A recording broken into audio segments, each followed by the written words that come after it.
Hello everybody, my name is Cool Blue and I'm bringing out this video of me reviewing a board game, and this is going to be part of the Small Box Big Game series because I haven't done one of those in so long, and I'm so happy that I have another small box to talk about that I think is a pretty big game. And this one's going to be about R.A.V.E.L, as you can see here, R.A.V.E.L or R.A.V.E.L, or the rare artifact, Vertigious Enigmatic Logical. Why is it those words? I don't know. I don't know why it's those words, but those are the words it is. So that's going to be kind of the game there. So just to kind of go over the play of the game is pretty straightforward, and I actually did a few playthroughs. Oh, actually, sorry, let me start with background music before I forget. You almost got me. You almost got me. Every time. All right, but as far as the game goes, you basically play the game by having your board set up here. So this is the main play area, the R.A.V.E.L machine, or whatever it's called. I don't know the story behind this game. And you'll take your 8 dice and you'll initialize your board. So I'm just kind of rolling the dice here, picking them at random, and then rolling them to see where they'll go, or what values they'll be when I place them. And there we go. We got an initial board set up. And then you'll take your cards. There are 2 sets of cards. There's advanced cards, and then there's, advanced cards and basic cards. I'm gonna take the basic cards and use those as an example. And then you'll take your cards and you'll give those a good shuffle. It should be 16 basics and 16 advanced. We're gonna take the 16 basic, of course. And then you take those, give those a good shuffle, and then you're gonna distribute them in 4 different stacks around the board, 1 for each side. So we're gonna get those set out. 3, 4, there we go. So it should be 4 cards in each stack. And then, once you do that, we're gonna go ahead and flip the top card of each stack. And we're going to finally take our, what they call Tinker tokens here. We're gonna take these Tinker tokens, and for a basic game, for a normal game, we're gonna start with 8 of these. And these are gonna be kind of the heart of the game. So, in this game, my goal is to make it through all 16 cards before the end of the game, and the game will end. The game can end in one of 2 ways, or one of victory or defeat, of course. But the losing conditions can happen in one of 2 different ways, and I'll talk about those in a second. But essentially, I'm trying to make it through all the stacks, solve all the puzzles, and then try to be successful, win the game.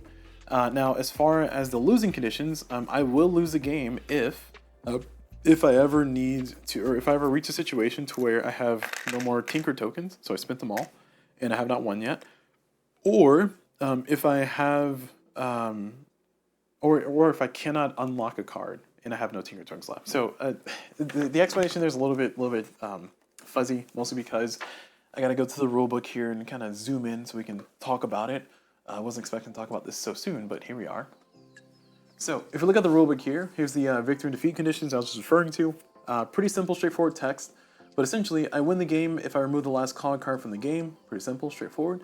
For defeat conditions, I lose the game if at the beginning of a turn I'm unable to unlock, which is to basically say I solved the card, because no condition is met, or tinker, because all your tinker tokens are spent. Now the important thing is that it says unlock or tinker. If you go back over here for a turn, I was going to go into this in a second, but I'll talk about it now. During your turn, I may either unlock or tinker. So I can only do one of those 2 things per turn.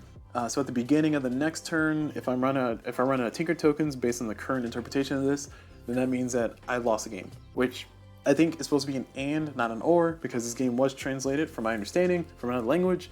So as a result of that, I think I'm going to interpret it from this point going forward, that's an and. So if I'm unable to unlock and I cannot tinker because I have no tokens left. So I'm just explaining that because originally I was going to explain how the rulebook said it, but I was like, that doesn't make sense, even in a gamer sense. So I'm going to default to my own understanding. So we talk about the 2 different things you do on your turn. And on your turn, you can either tinker or you can unlock. Unlock basically constitutes you looking at one of the cog cards, and then you check the condition at the top. And if you have accomplished that condition, then therefore you get to unlock the card. So we'll look at this card as an example here. This card has 3 different dice, and it has a number symbol at the top, and then it has a plus and it equals. So what this is saying is that you have 1 dice plus another dice equals the 3rd dice. And it doesn't have to be in the same order. So in this case, in this example here, that's currently not true because 3 plus 1 does not equal 5.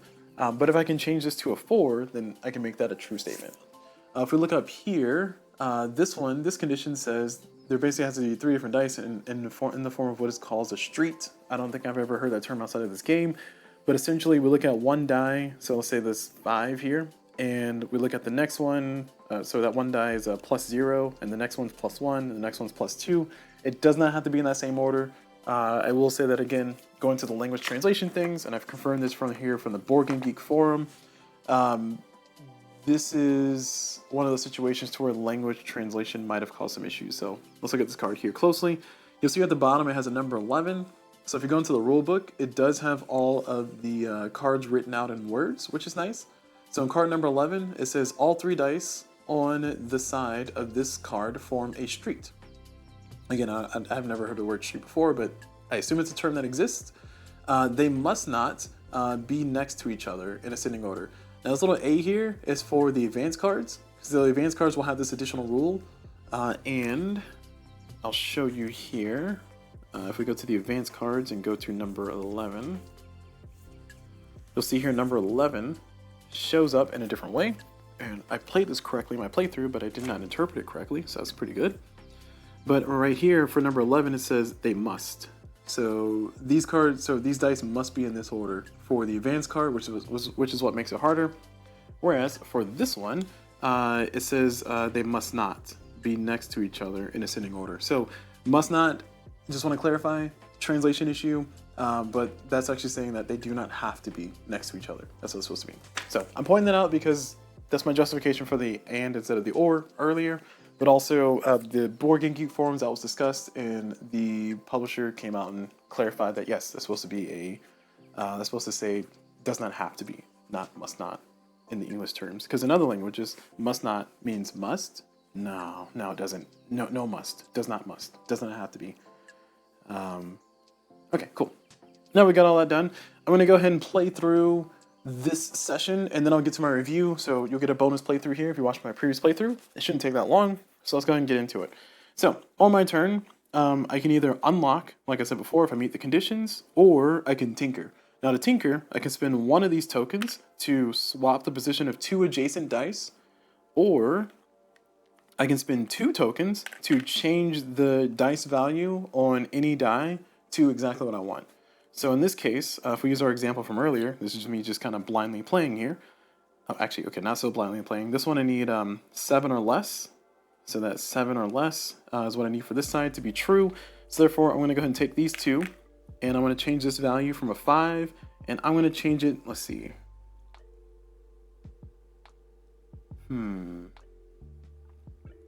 That's tricky. I'm going to change this down to a 2,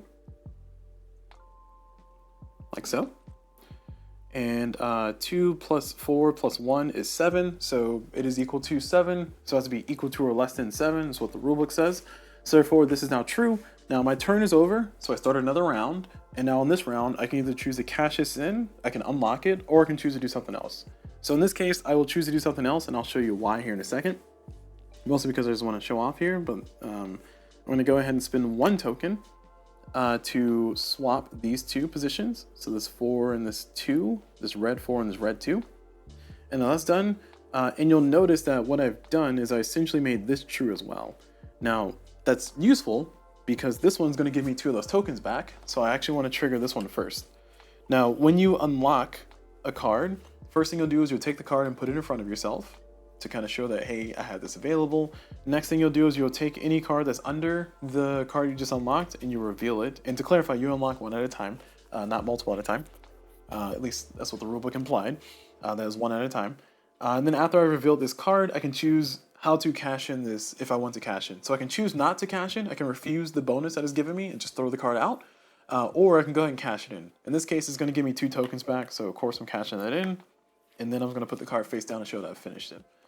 So that's pretty much the flow of the game. So now we continue to see if we can reach victory here in our little demo here. And like I said, I'm just going to play this all the way through since it's a relatively straightforward game. It doesn't take too long. So we're going to go ahead and do this one here because we need 7 or less. So this is going to be 7. Oh, sorry, that was too fast. We'll put that there. We'll flip this one face up. And let's see. So we get to swap 2 dice. So we get to swap the position of 2 dice anywhere on the board. Now for this one is a very important one to interpret, and this is why I want to do the playthrough so I can talk about all the cards as we went through them. This one means that all the dice on this side must be odd. So the rulebook specifies must be odd. I know that if you look at this, it says 1 or 3 or 5, and the implication might be that one dice has to be a 3, one dice has to be a 5, one dice has to be a 1, but that is not true for this one. For the advanced card version of this one, that is true. Well, more specifically, you have to have all these values in any order. So you have to have a 5, a 1, and a 3 individually. So the advanced card is, of course, more advanced than this one, but this one simply says just all the numbers on the side have to be odd. So knowing that, I can do a swap here, and let's see, is there any reasonable swaps? So I need a 14 up here, and that's not happening unless I get some big numbers. I need 2 black cubes down here. And for this one's just simple math. I can make that math happen. So what we're going to do is we're going to take this 4. Actually, yeah, we're going to take this 4, move it from here to there, and swap those 2. So we've cashed in this ability. That's done. Now we're going to move on to the next one. This one is now true. Oh man, no, it's not true. Hold on. Sorry, I did math terribly there. That was a street. I don't know why I was doing math badly. Okay, sorry. Going back to here. My embarrassment aside, we need to move this, swap these 2.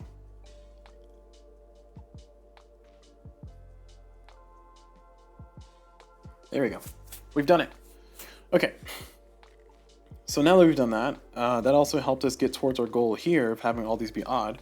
But we now made this true. So 3 plus 2 equals 5. So that's true. So that's going to be over here. We're going to cash that one in.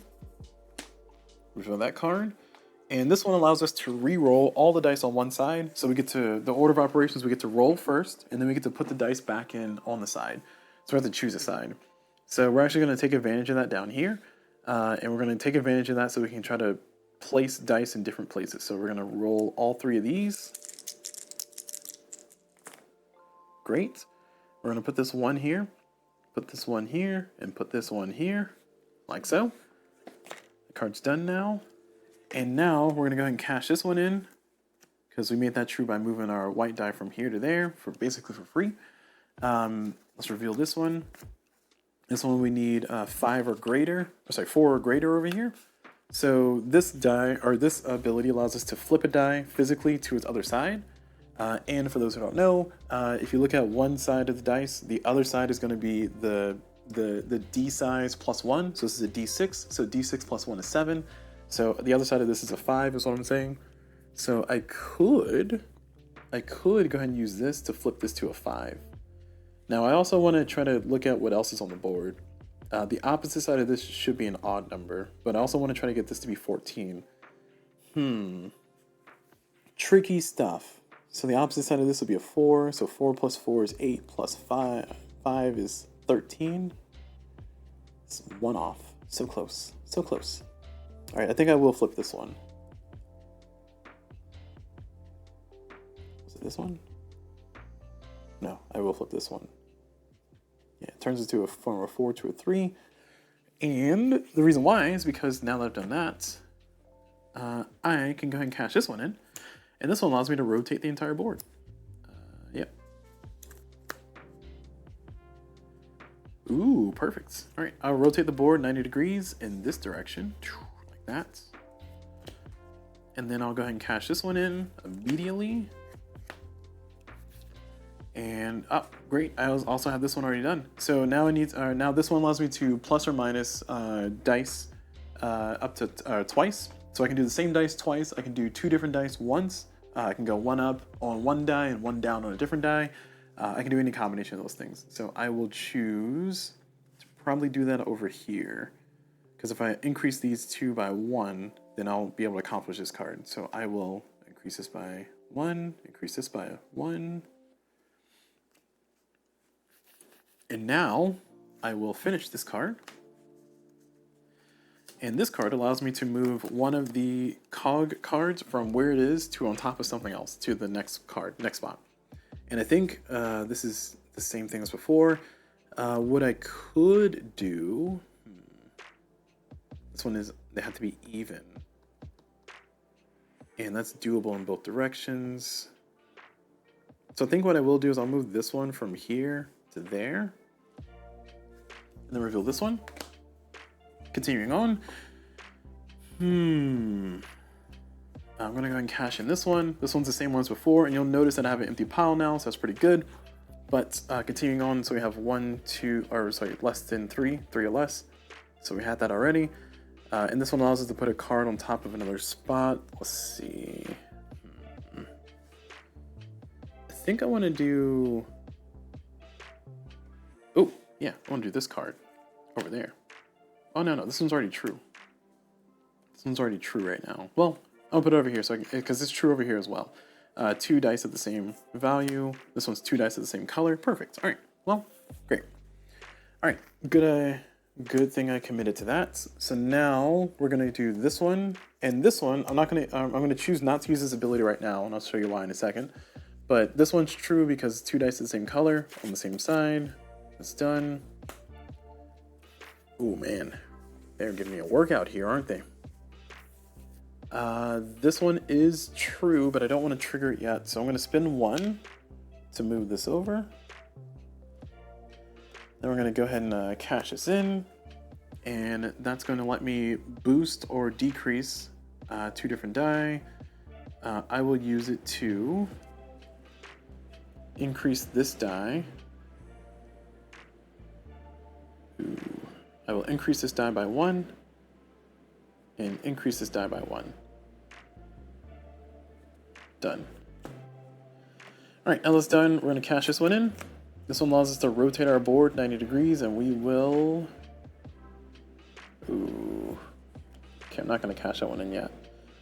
Oh, man. That's tricky. Yeah, no, we're doing it. We're going to rotate the board by 1. Sorry, it's not that serious. It's supposed to be a demo game. We're going to do that. And then we're going to cache this one in. Oh, no, we're not. We're going to spin 1 to move this here. Okay. And then we're going to cache this one in because it should be 14 now. So put this over here, reveal what that is. That is all different numbers and different colors. Perfect. So we get to swap swap 2 dice from one spot to another. So we'll swap this one and this one. Great. And now that makes this true. So now that this is true, we're going to go ahead and get our 2 little tokens back. Cache this one in. 3 dice of different color. And then here, this one is 3 dice of the same number. Oof. Okay, that's just giving me all kinds of tricks here. We're getting down to the wire. We got plenty of tokens here to spend, and we can just kind of spend them all just to get to the end of this. I'm trying to do this in the most clever way possible, but cleverness is difficult sometimes. So I can spend 2 to get this up here, and then spend 2 to get that to change. I don't think that will change a ton.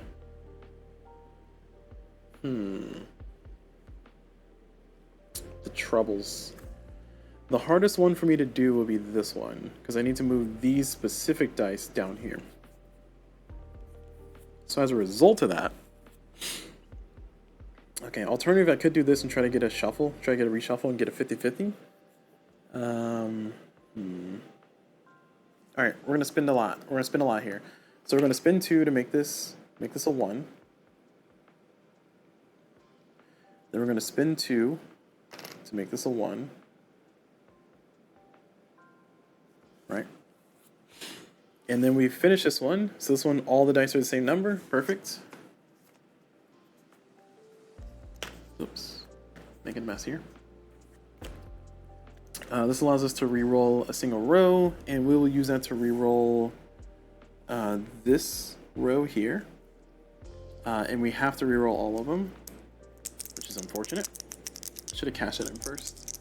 Actually, I'm going to have cached this in first because I had a 1, and a 2. So I cached it in first. I'm not going to use the ability, and I will go ahead and cache this one in though, like normal. So I'm rolling my dice, and perfect. Put this one here, put that one there, put that one there, and then spin 1 to go here, go there. And then finally we finish our last card. Whew, that was a struggle. All right, we've done it. The one ability I didn't explain was this other one over here. This one essentially says take all the cards that are here on the map, put all the ones that are face up, face down, and then take everything, put it into a pile, shuffle it, and then redistribute your cards. If you have uneven piles, so one pile has less cards than others, you can choose which pile is the lesser pile. And that allows you to kind of redistribute stuff. But as you can see here, the game is pretty straightforward, so much so that I can do it a whole playthrough while teaching in 20 minutes into the review, so I decided to do a playthrough plus review. So instead of a demo game, you got a full game. And that's going to be pretty much it for the for the demo there. So going into the things that I like and things that I don't like about this game, and then talking about some other things, some other aspects of the game. I do like the simplicity of the game. I do like the fact that this game does play quickly. It's like a puzzly game, and I also like the fact that this game is as small as it is. Like this is, I mean, one of the reasons why I like having games for the small box big game series.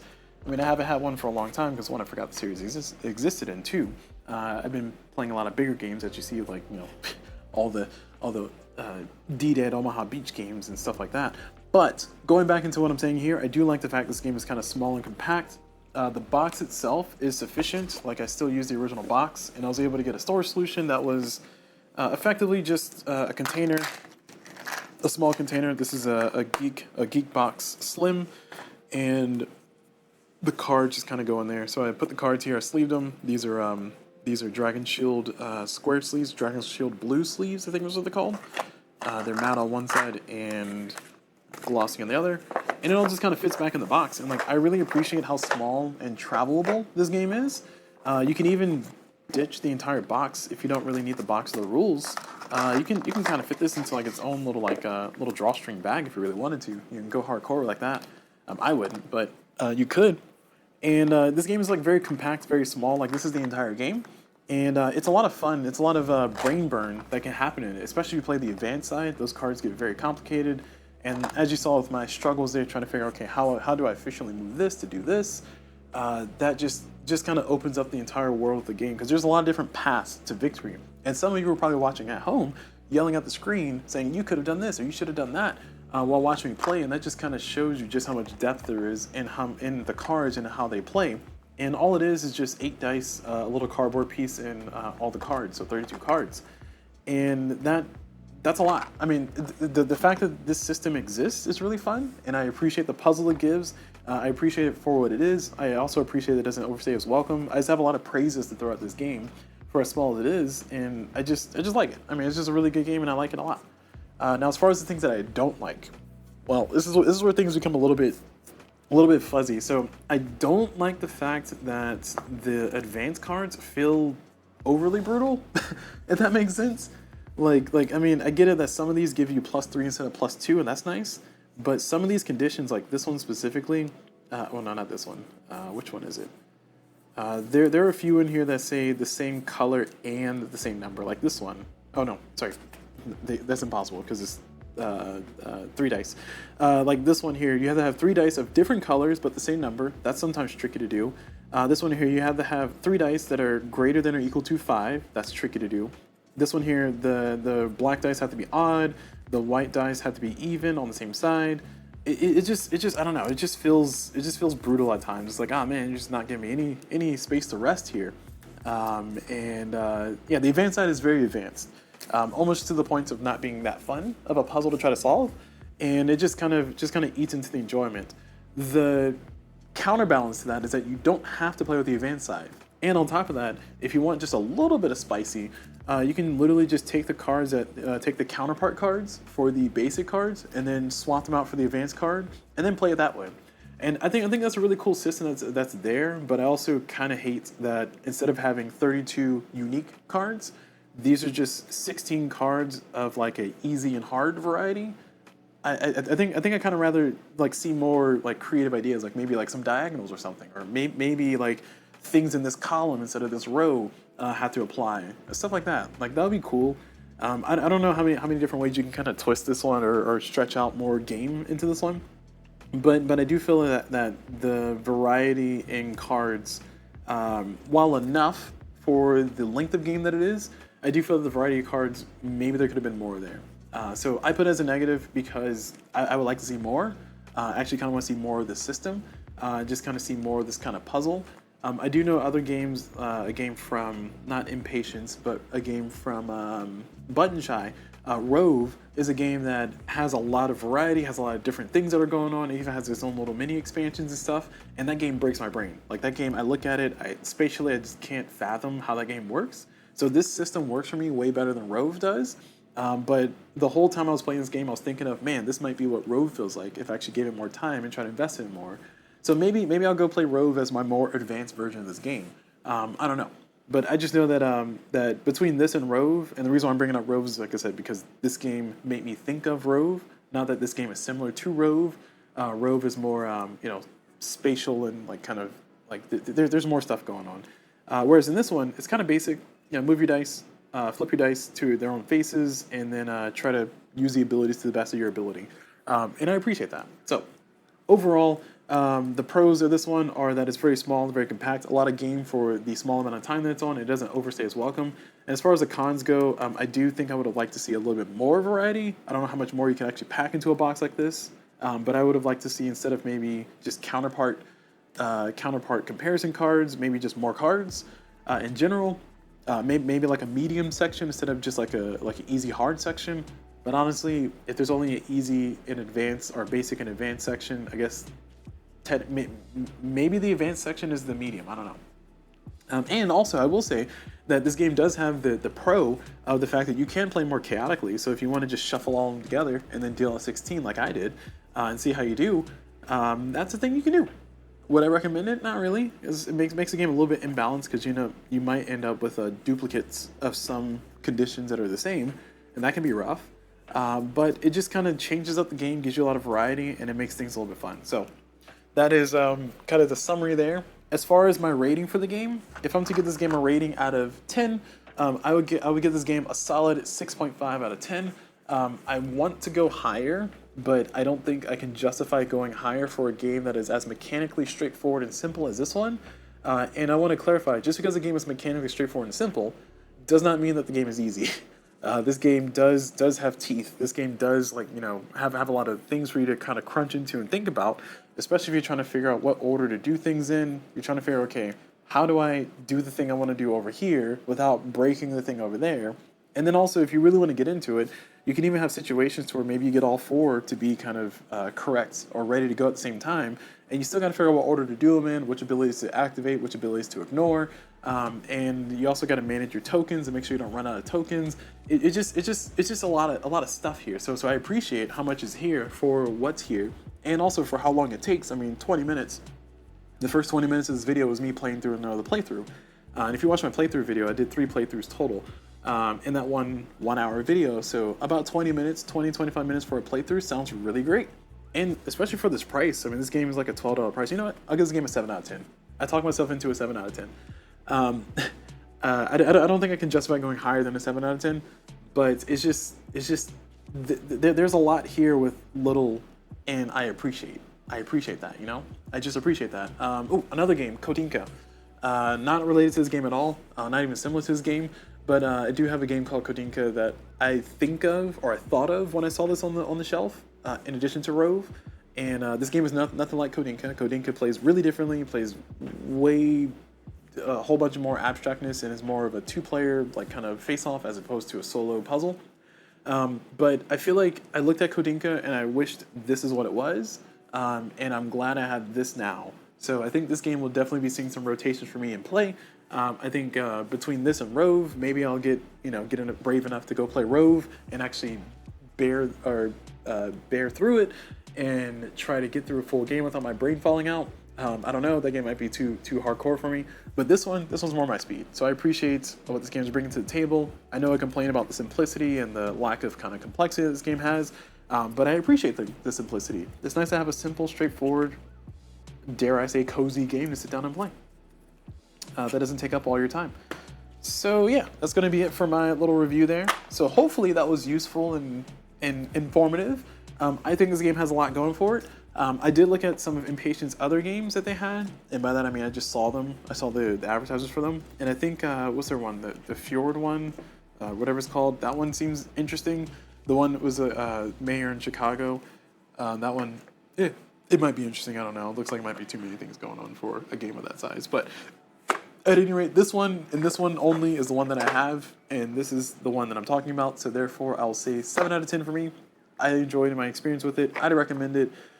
It's a $12 game, $15 game.